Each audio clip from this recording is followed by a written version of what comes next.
Hey, what's going on, subscribers? This is Flaming Prophets. I wanted to make this special video. It's a combination of a few of my favorite clips regarding Kobe Bryant. I feel like he has a lot to offer to us that everyone can learn from. So take the time to listen to this video and implement as much as you can about what he has taught us into your daily lives. I'm definitely going to go ahead and do this as well. So let me know what you guys think of this video. Enjoy.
On January 26, Kobe Bryant and his daughter were among 9 people who were killed in a helicopter crash in Calabasas, California. He dominated in basketball. He was dominating in business. You know, there are certain moments in your life where you delivered bad news, tragic news, where you will forever remember exactly where you were at.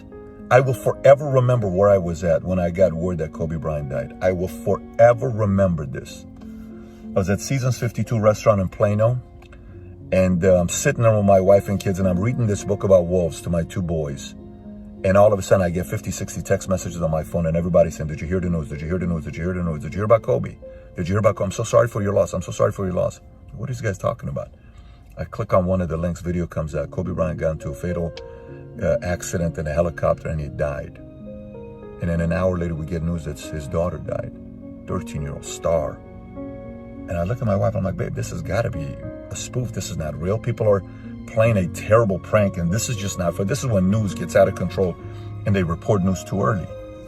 And then she gets the report. And then I start going to CNN, Fox, MSNBC. I'm like, wait a minute. And then finally it was verified. Yep, Kobe Bryant died. My 6-year-old son is sitting next to me, Dylan, and says, wait a minute, Kobe Bryant, my best friend, just died? I said, yes, buddy, Kobe Bryant just died. And he gets emotional because when Kobe came, I had him at our event with President Bush, and I was interviewing him.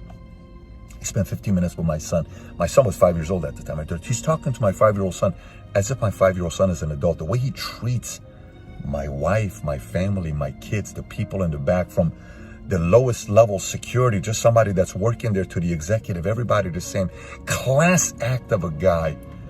This one's going to be a tough one. A lot of people message me saying, what are you thinking? I'm like, I can't even talk right now. I'm not in a place to say anything. But then we agreed it was probably a proper thing to do for me to share with you what I'm thinking about right now about Kobe. You know, I believe this is the most tragic loss in the history of sports. Most tragic. Listen, if you're a sports fan, you know what it is to be emotionally connected to a certain player, and you follow them as they come up. It's a very different kind of a relationship because you rarely end up building a friendship and a bond with them. It's from a distance you're watching this person.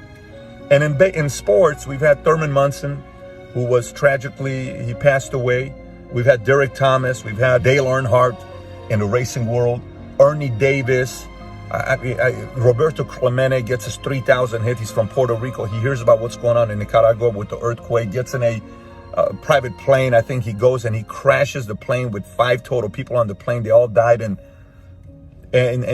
Ayrton Senna, which for some of you guys know how much of a fan I am of Ayrton Senna, when he died in 1994, greatest race car driver of all time, when he died, Brazil was mourning because here's a nation that had, the economy was bad. They're not doing good. But they had one thing to look forward to, and it was this guy named Ayrton Senna that gave millions of dollars back to their country. To the point where I named my own daughter Senna. My daughter's name is Senna, S-E-N-N-A, because the race car driver. And as great as Senna was, the level of impact Kobe made to the world There's never been a more tragic loss in the history of sports than Kobe Bryant. Never. Never. And with the social media world, everybody in the world stopped when Kobe Bryant died. Everybody in the world stopped when Kobe Bryant died. Not just sports, businesses, churches. People were messaging me saying, the pastor stopped, broke down crying, saying, I got some bad news for you. The entire church stops saying Kobe Bryant just died. In the middle of a sermon. This is Kobe Bryant. It's not a regular guy. He impacted a whole way of thinking when it comes down to sports. There's a small group of people that belong in that mindset. Very few. Tigers, Jordans, Kobe's, Brady's, Senna's. It's not a big community. It's not. And he died. This guy won an Oscar. He's 41 years old. We're 6 weeks apart. When I think about Kobe, I think about my dad, because my dad and I would sit there watching this guy play. One of my dad's dreams was to watch him play live. I took him to courtside, sat right next to Kobe. My dad watched him play, couldn't believe it. I surprised him on his birthday, April 10th, 2010. Surprised him. He couldn't believe it. Like, Dad, this is what we're doing. He says, you're serious. Security escorted him to it. When Kobe played his last game, I was in Dallas. I was teaching a class to 400 of our students. I came down. My sister and I got in the car, got back to the house. It was 12:30. Obviously, West Coast, they were still playing, 12 o'clock, something like that. And he scores 60, and Shaq is on the corner saying, go for 40, go for 50. He goes for 60, making tough shots against Utah, I believe. Hayward was guarding him, I believe. Correct, I may be wrong, but I remember Hayward was guarding him. Scores 60 points. And this guy was just getting warmed up, man. You know, this one's going to hurt. This one's going to sting. This one's going to sting because, you know, Stephen A. Smith was saying something earlier, saying, you know, here's a guy that challenged everybody to think bigger. He says when basketball players would tell him, oh, I want to be an all-star, I want to be an MVP, he would say, tell me about your work ethic. He says he would interrogate you if you made big claims about what you want to do in your life. Oh, really? You're that serious about it? How hard did you work? He held everybody accountable. You have no idea how much I relate to this guy and how much I love this guy.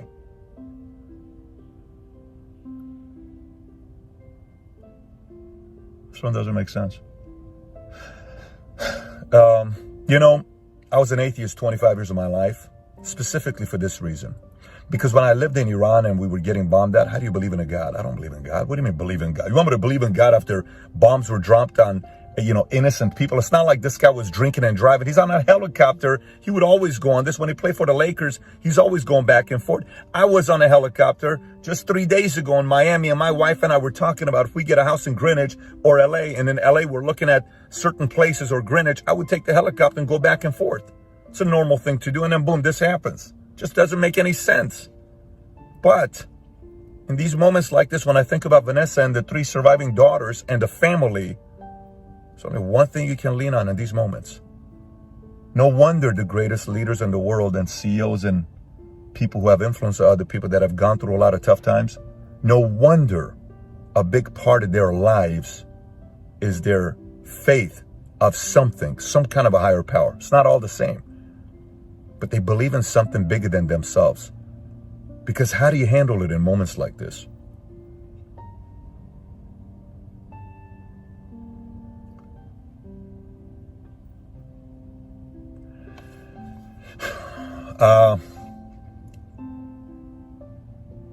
Think about living a life for 41 years where you give your best that when you die, the entire world stops. That's what this guy did. Kobe Bryant did exactly that. And he challenged everybody in all industries. All industries. Friends sent me messages saying, Pat, I'm sitting here watching the interview you did with him again. It's the last great interview he did. I said I would exchange that interview for him being alive today, man. Because it would be interesting to see what else he's going to do. But these are the things that's out of our hands. It's not in my hands. It's not in your hand. There are certain questions that we're not going to get answered for decades. Sometimes never. This is one of them. But I am personally grateful to have had a relationship with Kobe, to have had a chance to sit with him, to have had a chance to watch him play, to have had a chance to study his habits, his discipline, his obsession about greatness, the topic of greatness. The guy could have been an accountant. He would have ran a accounting firm, KPMG CEO. He would have been the CEO of that company. The guy could have been a financial advisor. He would have managed more money than anybody else. The guy could have been a gym owner. He would have built the biggest gym. And it doesn't matter what it was. Kobe's DNA was a DNA that was transferable to any industry. Very unique guy. Very, very unique guy. And I'm hurt. I'm still in shock. And I'm in pain. But I'm grateful at the same time for having met a unique, special human being like Kobe Bryant. Kobe will forever be missed. And the Bryant family, my condolences goes out to the entire family. Entire family. And for everybody else watching, whatever you're doing right now, man, call your mom, call your dad, call your kids. Kiss them, tell them you love them, appreciate them, and give your best to life. So one day people will also talk about your example to want to leave a legacy behind, just like the legendary Kobe Bryant left behind for the rest of us to talk about. Much love to you. Take care. There's a choice we have to make as people, as individuals. If you want to be great at something, you have to make inherent sacrifices that come along with that. Family time, hanging out with your friends. So at the age of 18, I knew that I was not going to be stopped. This was my life. We all can be masters at our craft, but you have to make sacrifices that come along with making that decision. Lesson number 1, outwork everyone. I've been with you for a long way.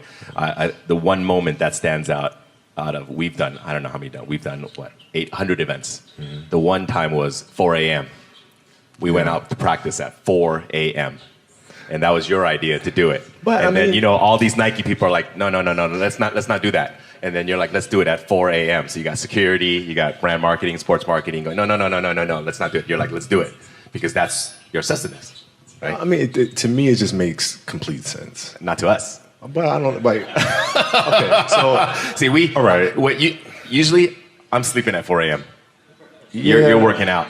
So talk about that. Okay, so if your job is to try to be the best basketball player you can be, mm-hmm. right? To do that, you have to practice, you have to train, right? You want to train as much as you can, as often as you can.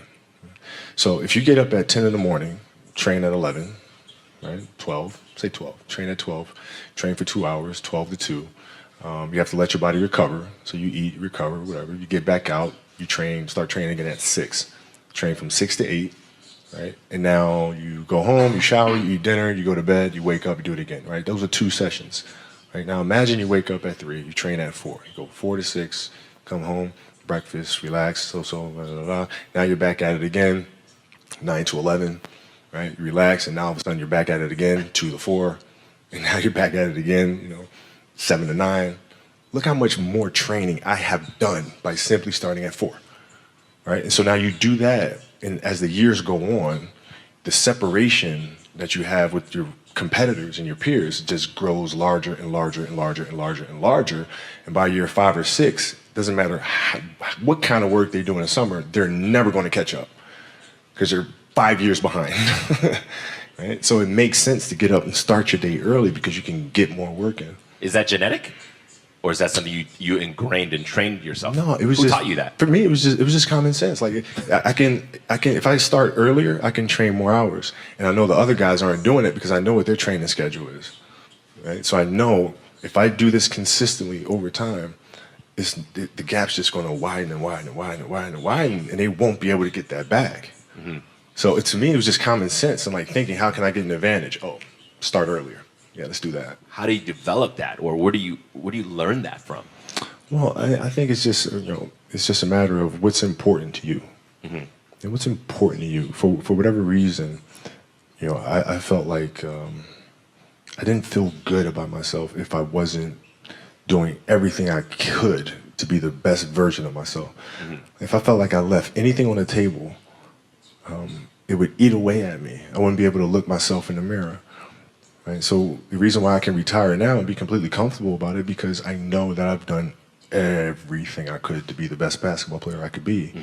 And so that's where it comes from for me. You can't leave any stone unturned. I think the best way to prove your value is to work, is to learn, is to absorb, to be a sponge. Right? But you always want to outwork your potential. You know, as hard as you believe you can work harder than that. And that's what I tried to do when I first came in the league. But, you know, basketball is such a direct competition sport that me coming in at 17, I hated when, like, my teammates would say, you know, I get hit with an elbow, right? Shaq would hit me with an elbow in practice. And, like, you know, Nick Van Exel would come up and say, "Are you okay?" I'm like, what? Are you okay? What the hell's wrong with you? You know, so like I always had that extra chip on my shoulder. So like every day in practice for me was really trying to annihilate everybody that I was playing against. Because I wanted to prove you don't need to babysit me. Like I'm fine, you know? And so it's always that competitive nature, the work ethic, and curiosity. Because I asked a lot of questions. You know, playing with Bryant Scott, I asked him a lot of questions. Eddie Jones, who was great at chasing guards off the screens, and I didn't understand how to do that. I would sit with him before practice, after practice.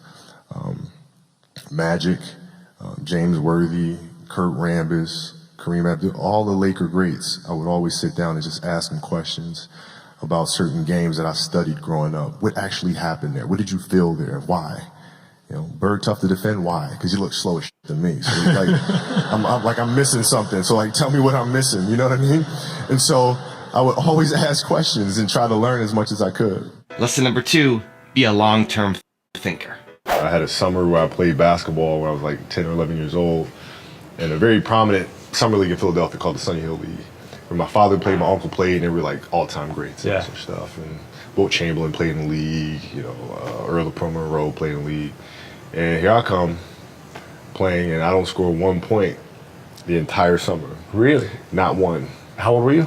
11, 10, 11. And you're playing against other 10, 11-year-olds? Uh-huh. Or you didn't score once? Not one. Were you in the game? I was in the game. How did you not score? Because I was terrible. Really? Yeah. At 10, 11 years old, you were that awful. terrible. I mean, and I had these big knee pads on because I was growing really fast. I had socks all the way up here, and I had like the high top Skinny, fades, like skinny as hell.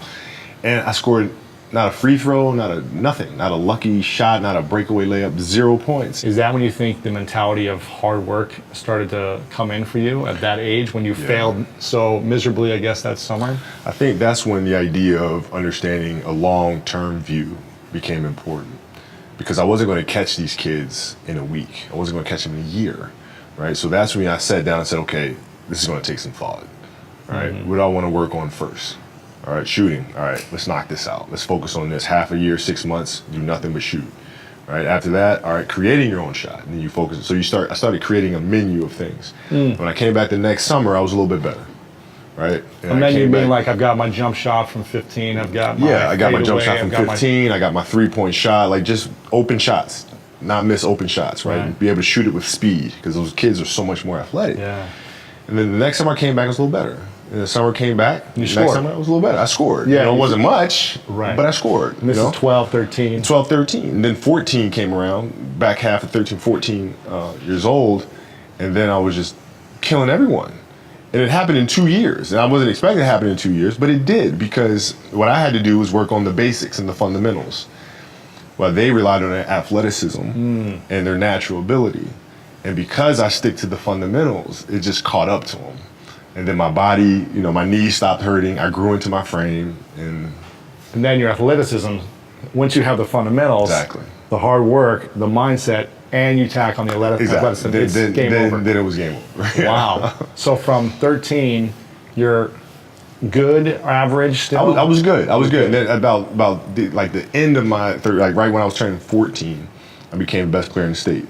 At 14? At 14. So from 12 to 14, you went from scoring 0 to being the best in the state of all ages. Yep. Lesson number 3, have a strong purpose.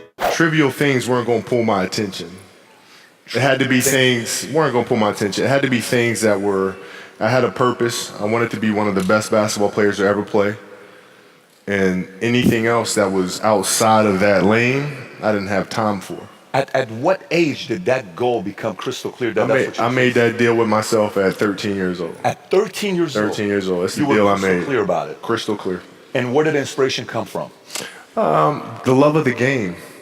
The love of the game, the challenge. Like, I would watch Magic play, I'd watch Michael play, and I would see them do these unbelievable things, and I'd say, can I get to that level? I don't know, but let's find out. Lesson number 4, get better every single day. My philosophy was a very simple one. And this is where I think film plays a big part of my life.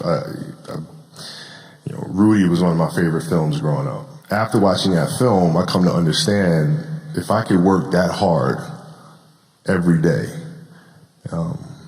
with being blessed with the physical tools that I have, what would my career be? And I made a promise to myself from that day that I was going to work that hard every single day so that when I do retire, I have no regrets. And that was the most important thing for me, is to leave no stone unturned, get better every single day. And if I lived that way, then over time, I'd have something that was beautiful. But that was my philosophy. It seems like a pretty simple one, but if you live your life to just get better every single day, and do that for 20 years, what do you have? Lesson number 5, follow your... The stock market is on fire right now. You know it and I know it too. This is the best time. Your passion. Follow your passion first. First. When I retired from the game, I sat there asking kind of all the wrong questions. What's the biggest industry I can get into? And it's all the wrong stuff. And you got to sit there and ask yourself, okay, what am I truly passionate about? What do I enjoy doing? And when you feel that way, honestly, you feel like you've never worked a day in your life. It's the most fun thing in the world. You get up in the morning excited about what you're doing. And you got to be really honest with yourself about it. If you wake up in the morning and you're dreading going to work, do something else. Right. Do something else. And those are hard decisions to make. But when you make those decisions, it's a very liberating experience. And you find out that the rewards will come. Lesson number 6, commit fully.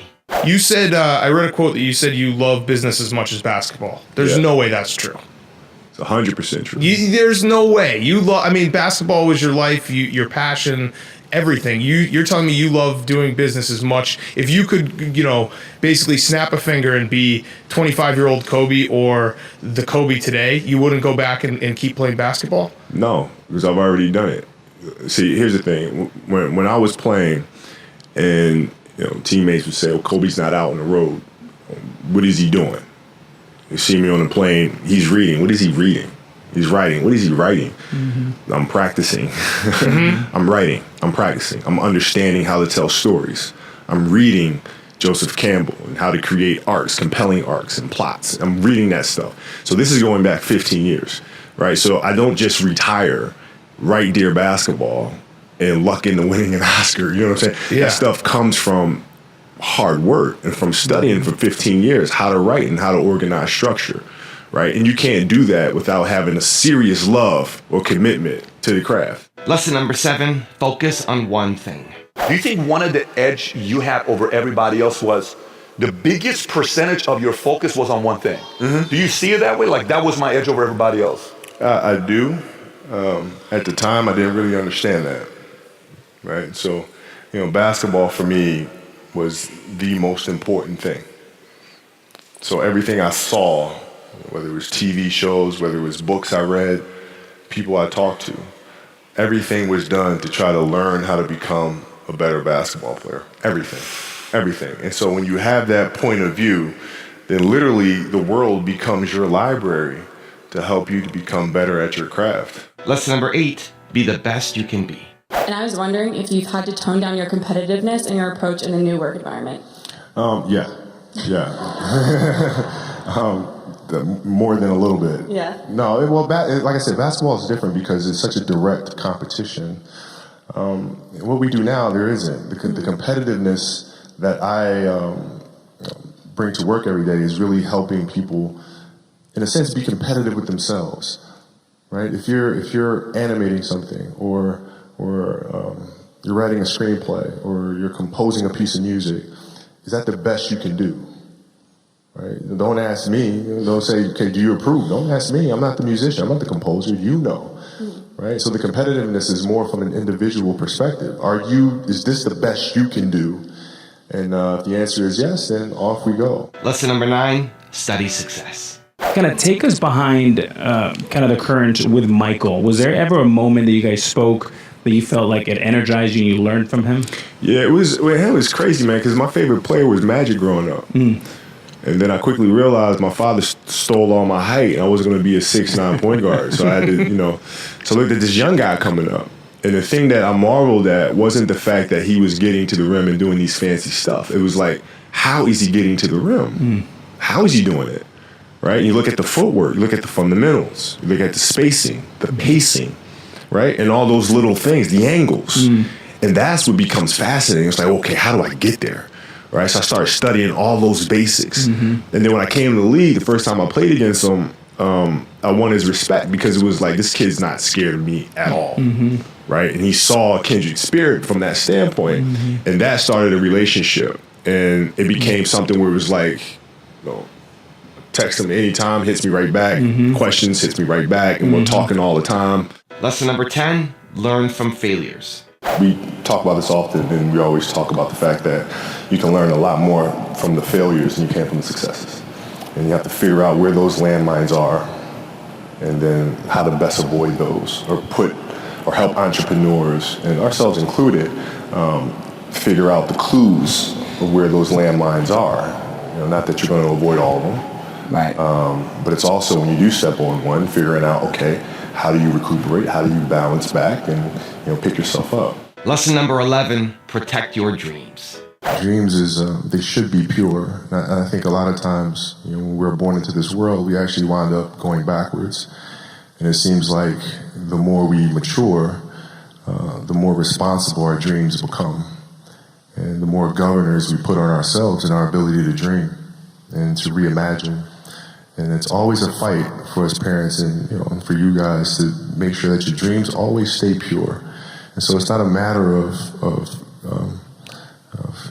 pushing beyond your limitations or expectations. It's really a matter of protecting your dreams, protecting your imagination.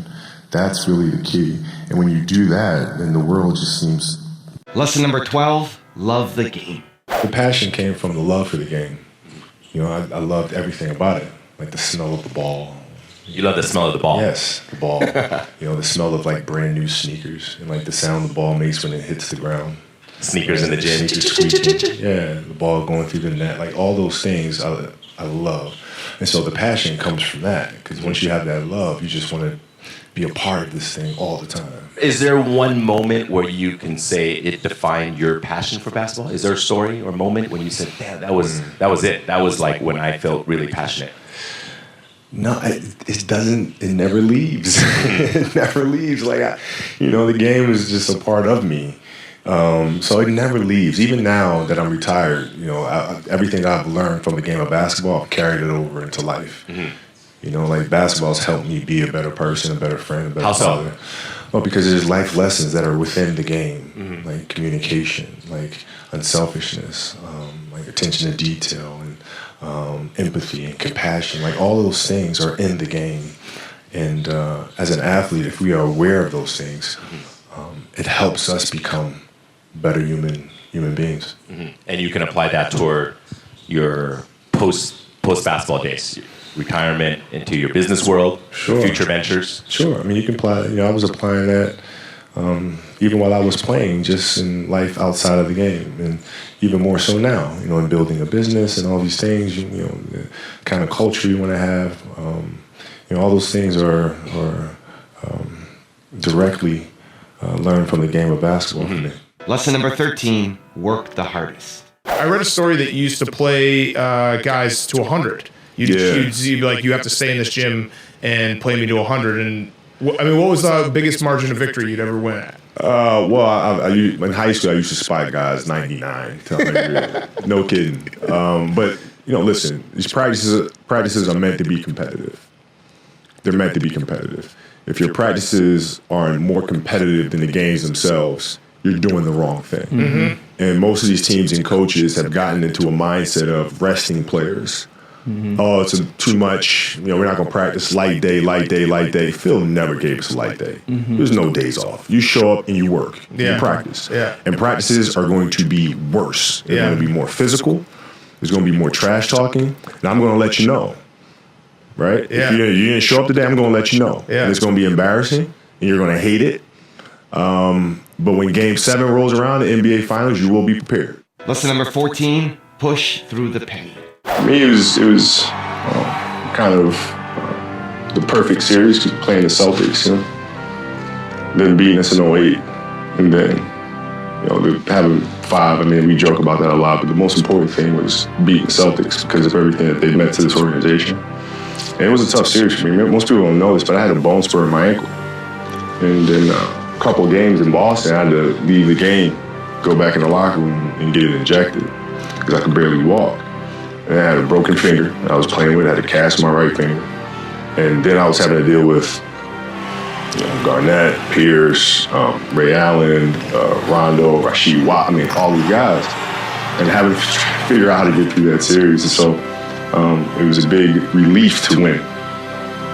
First and foremost, it was a relief to win and get out of that series alive. If I lost 2 to the Celtics, man, I've been miserable. And lesson number 15, the last one before a very special bonus lesson, is thrive on being an outsider. And I've always had some of my best performances on the road. When fans boo, I absolutely love it. I thrive on it. They don't understand who I am. Not only am I comfortable being an outsider, that has become a source of motivation for me. So when I go to these places and you boo, it actually comforts me.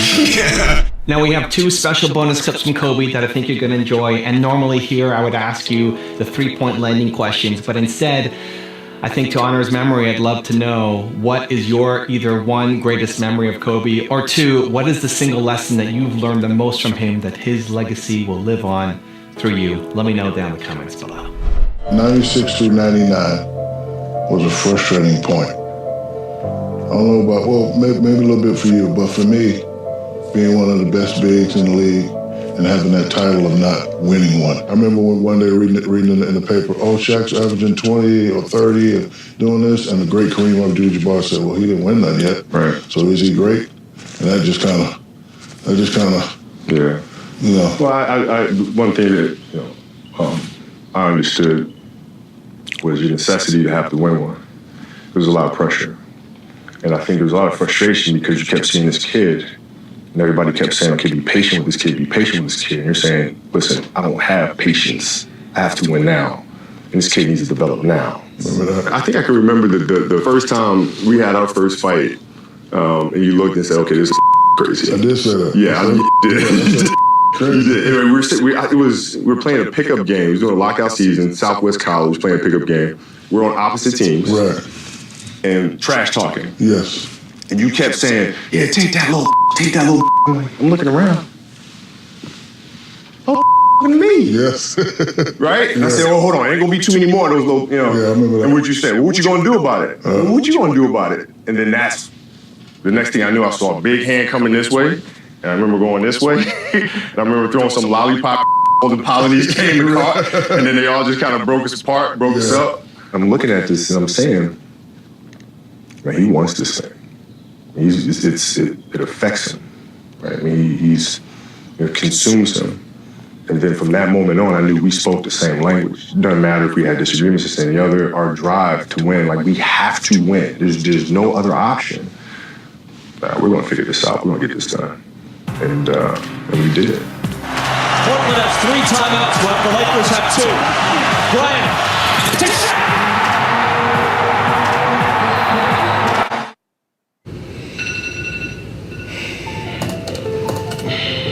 Kobe Bryant now, he's going to be retiring after. I remember season 1. You said, who is this kid? His 20th season, all with the Lakers. One of the greatest careers in basketball history. The body just will not allow him to be what he once was any longer. No one understands what it takes to be great. The force that drives you to do what others don't. The sacrifices made, all with one purpose in mind. push yourself to become better. The extra seconds, minutes, hours of work put into perfecting one's game.